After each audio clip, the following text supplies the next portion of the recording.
यो तपाईहरुले पक्कै पनि इमर्जेन्सी डिपार्टमेन्टमा देख्नुभयो होला। रेड, येलो र ग्रीन जोन्स के होला त यो? Let's break it down. Bank जानुहुन्छ तपाईहरु, लामो लाइन छ, त्यहाँ कुर्नुहुन्छ। ड्राइभिङ लाइसेन्सको रिन्यू गराउन जानुहुन्छ, उत्तिकै लामो लाइन छ। लाइन लागेर आफ्नो काम गराउनु पर्यो। के इमर्जेन्सी डिपार्टमेन्टमा पनि लाइन लागेर उपचार गराउने हो त? लाइन त पक्कै पनि हैन, तर आफ्नो पालो कुर्नुपर्ने अवस्था आउन सक्दो रहेछ है इमर्जेन्सी डिपार्टमेन्टमा। कतिखेर म एक्जाम्पल दिन्छु। सपोज 2 जना मात्र हुनुहुन्छ मेडिकल स्टाफ इमर्जेन्सी रुममा है। एकजना डाक्टर र एकजना नर्स हुनुहुन्छ।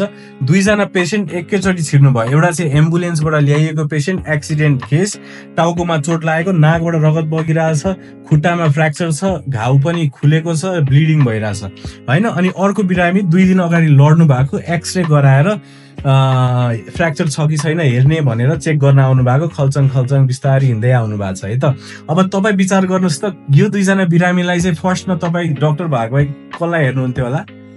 हो, अभियसली जो चाहिँ एक्सिडेन्ट भएर आउनु भएको थियो, जो चाहिँ बेहोस हुनुहुन्छ, जसको ब्लिडिङ भइरहेछ, उहाँलाई 10 मिनेट भित्र यदि ब्लिडिङ रोकिएन भने त उहाँको ज्यानलाई जोखिम छ नि। हो, त्यस्तै गरी रेड जोनमा पर्ने बिरामीहरूको ज्यान जोखिममा हुन्छ। त्यही भएर चाहिँ रेड जोनलाई जहिले पनि प्रायोरिटी दिन्छ। रेड जोनमा बेहोस भएर आउनु भएको बिरामीहरू, श्वास प्रश्वास गाह्रो भएको, मुखबाट पाइप हालेर भेन्टिलेटरमा राख्नुपर्ने बिरामीहरू, आइसियु पठाउनु पर्ने बिरामीहरू, क्रिटिकल पेशेन्ट्सहरू चाहिँ रेड जोनमा बस्नुहुन्छ। अब येलो जोनको बिरामीहरू चाहिँ भन्नुहुन्छ हामी चाहिँ के पालो कुर्या गर्ने हो त?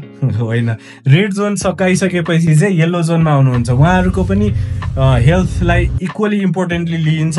येलो जोनमा कसलाई राखिन्छ भन्दा निमोनिया भएको पेशेन्ट्सहरू, झाडा पखरा लागेर पानीको कमी भएको बिरामीहरूलाई राखिन्छ। जसको चाहिँ ब्लड प्रेसर ठिक छ, स्याचुरेसन अक्सिजन लेभल ठिक छ, तर उहाँहरूलाई पनि उत्तिकै ध्यान दिन आवश्यक भएको बिरामीहरूलाई चाहिँ येलो जोनमा राखिन्छ। अब पालो ग्रीन जोन। अघि आउनु भएको थियो नि, खुट्टा मर्केको, 2 दिन अगाडि लडेको, एक्सरे गर्नु पर्यो, हो उहाँहरूलाई चाहिँ ग्रीन जोनमा राख्ने।